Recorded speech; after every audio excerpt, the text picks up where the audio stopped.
Chapitre 10.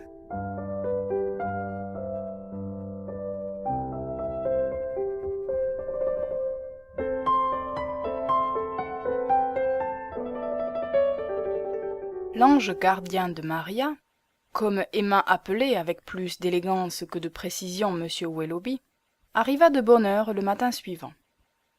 Il fut reçu par Madame Dashwood avec plus que de la politesse. Elle y mit une forte nuance d'affabilité, et sa reconnaissance et le témoignage que Sir George lui avait rendu se réunissaient en sa faveur. De son côté, il put s'assurer pendant cette visite de tout le mérite de la famille dans laquelle le hasard l'avait introduit. Manières nobles, esprit, bonté, affection mutuelle, tout s'y trouvait réuni.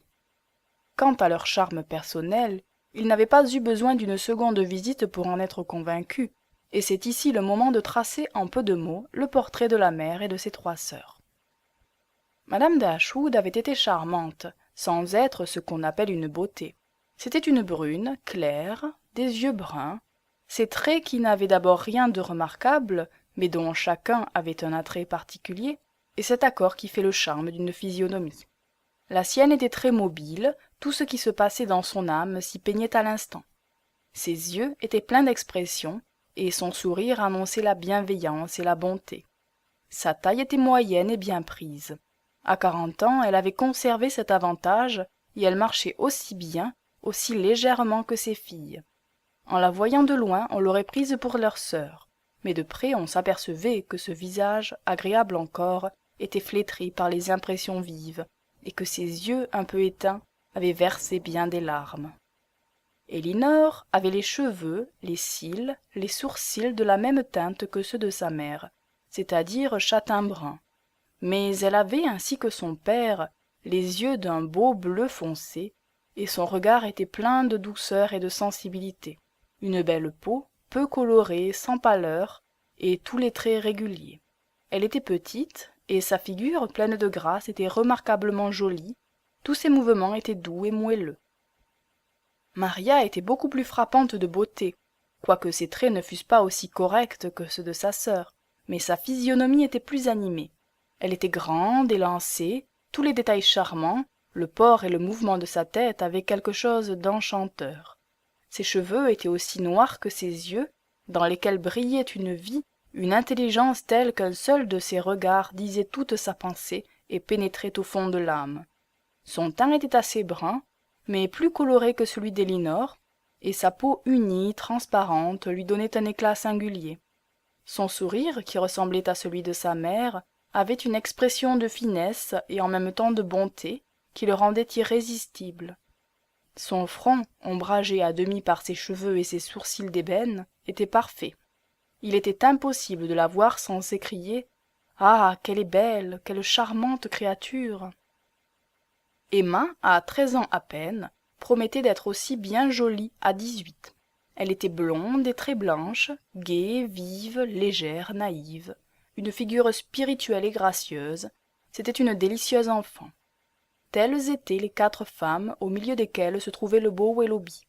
Ses yeux allaient de l'une à l'autre, mais s'attachèrent bientôt tout à fait sur Maria. La veille, sa souffrance, et plus encore son embarras, l'avait empêchée de paraître à son avantage. À peine avait-elle osé regarder celui qui venait la porter dans ses bras. Mais ce jour-ci, rassurée par l'accueil qu'il recevait de sa mère, par sa propre reconnaissance, par ce qu'elle avait appris de lui, elle reprit sa vivacité, son aisance naturelle. Elle lui parla, elle l'écouta, et put bientôt se convaincre par elle-même qu'il avait l'usage du monde, le ton parfait, qu'il unissait la politesse à la franchise, la douceur à la vivacité, et quand elle l'entendit déclarer qu'il aimait la musique avec passion, alors ses beaux yeux brillèrent de tout leur éclat, et il put y lire la permission de profiter du voisinage et de revenir souvent sans avoir besoin de prétexte. Avec Maria, il n'y avait qu'à nommer un de ses amusements favoris pour la faire parler avec enthousiasme. Elle ne pouvait pas rester froide et silencieuse, et ne mettait ni timidité ni réserve dans ses discussions, qu'elle savait rendre très intéressantes. Dès qu'elle eut découvert que Willoughby avait les mêmes goûts, et que leur passion de la musique et de la danse était mutuelle, leur entretien s'anima, et ils se trouvèrent penser sur tous les points exactement à l'unisson, porter les mêmes jugements sur les compositeurs, sur les différentes danses, et ce sujet fut longtemps inépuisable. Encouragée par ces rapports à pousser plus loin son examen, elle parla de littérature et de ses auteurs favoris, et retrouva encore la même sympathie. Leurs goûts étaient exactement semblables. Les mêmes livres, les mêmes passages les avaient frappés, ou s'il y avait quelque légère différence, si quelque objection s'élevait, c'était seulement pour que Maria pût déployer son éloquence irrésistible. Il aurait fallu qu'un jeune homme de 25 ans fût bien insensible pour ne pas céder à la force des arguments sortis d'une aussi belle bouche, et accompagnés d'un regard qui portait la conviction au cœur. Willoughby finissait par acquiescer à toutes ces décisions, partager son enthousiasme, et longtemps avant la fin de la visite, il conversait avec la familiarité d'une ancienne connaissance. « Fort bien, Maria, dit Elinor, aussitôt qu'il les eut laissés. Pour une matinée, vous êtes bien avancée dans vos découvertes sur votre ancien voisin. Vous avez déjà pénétré son opinion sur toutes les matières importantes. Vous savez ce qu'il pense de Shakespeare, de Cowper, de Scott. Vous êtes certaine qu'il apprécie ces auteurs comme il le doit, qu'il sent comme vous leur beauté. Vous avez reçu l'assurance de son admiration pour Pope, pour Milton. Mais si notre connaissance avec un monsieur Willoughby doit se prolonger, je suis un peu en peine de vos entretiens. À la manière dont vous y allez dès le premier jour, vous aurez bientôt épuisé tous les sujets.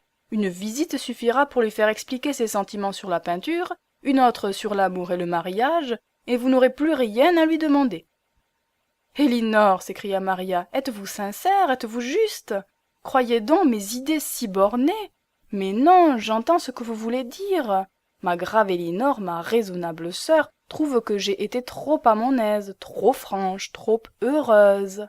J'ai manqué sans doute au décorum, j'ai été ouverte et sincère, quand je devais être réservée, maussade, ennuyeuse et hypocrite.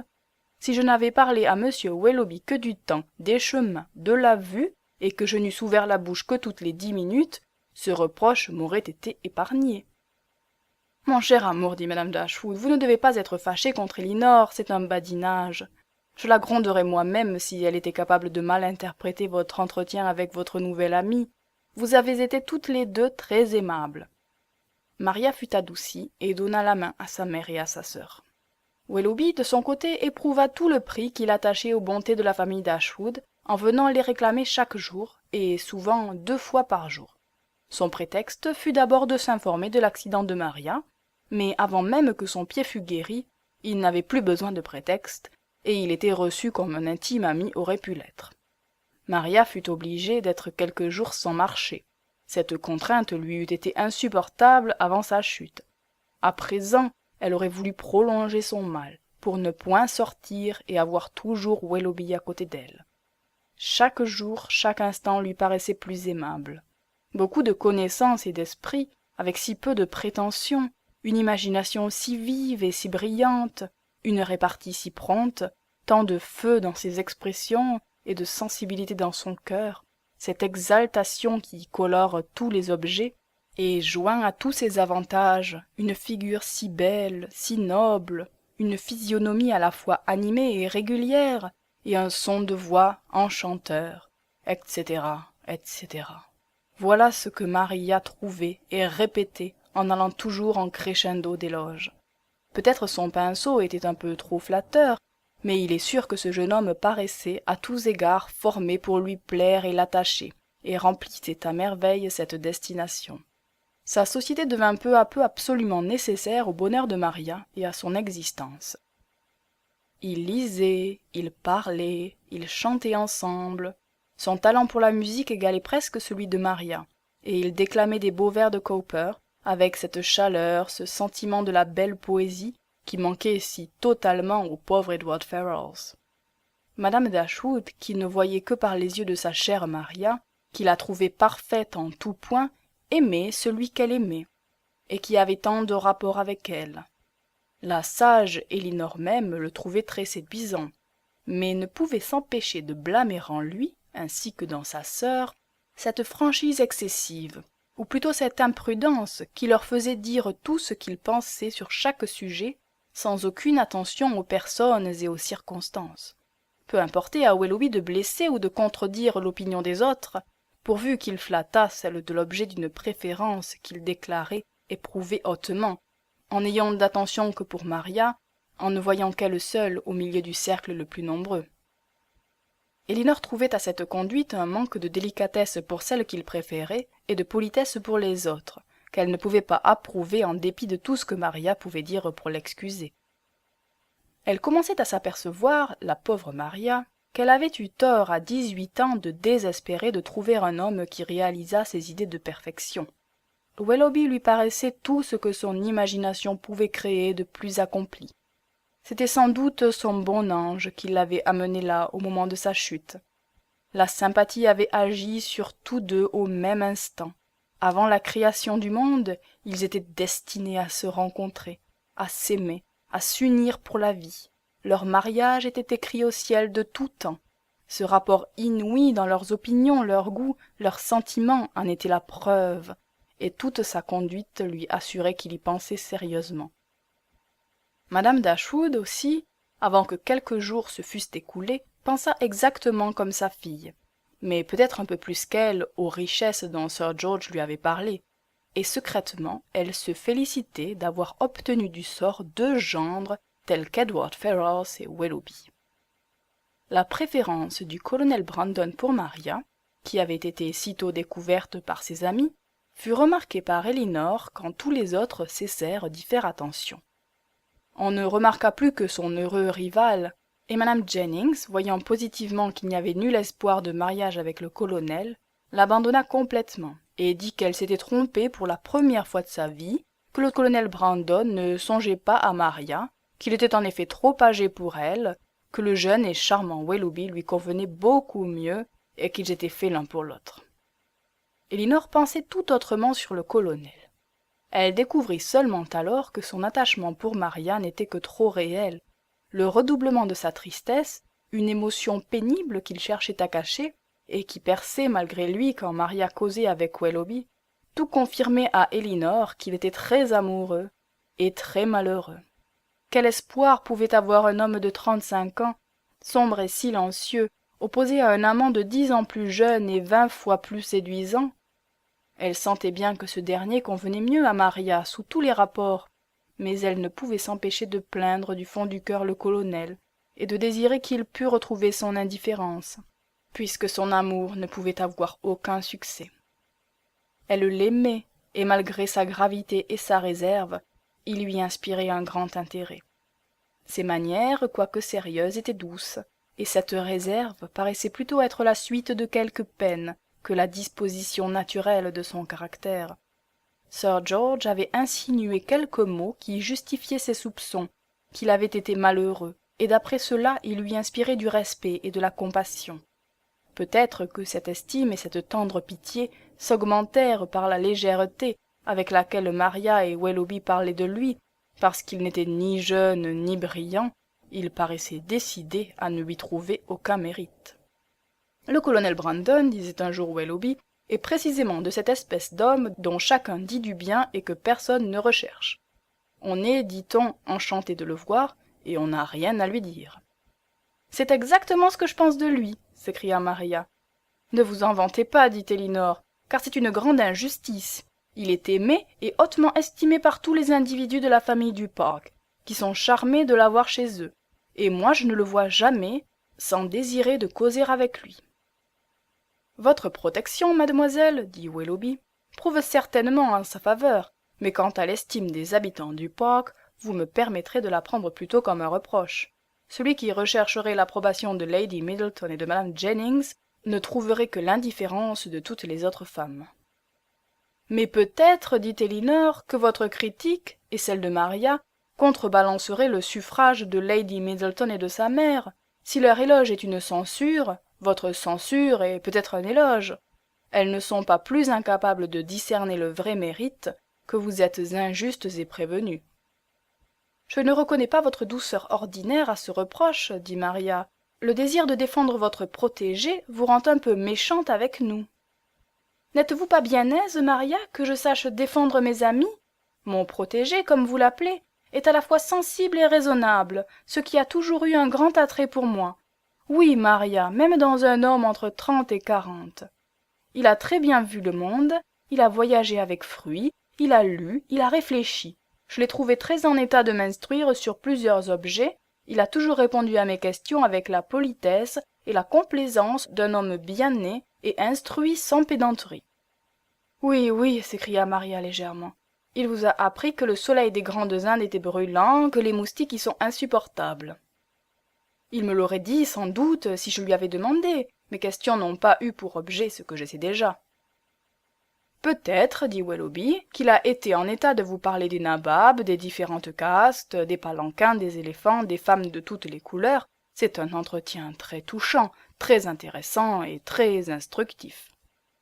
Il n'est du moins pas méchant, dit Elinor. Mais je vous en prie, monsieur Willoughby, qu'est-ce que vous a fait le colonel Brandon, et pourquoi lui donnez-vous des ridicules? Moi? En aucune manière. J'ai beaucoup de considération pour lui, je vous assure. Je le regarde comme un homme très respectable, qui ne fait de mal à personne, qui a plus d'argent qu'il n'en peut dépenser, plus de temps qu'il n'en peut employer, et plus d'années qu'il ne voudrait.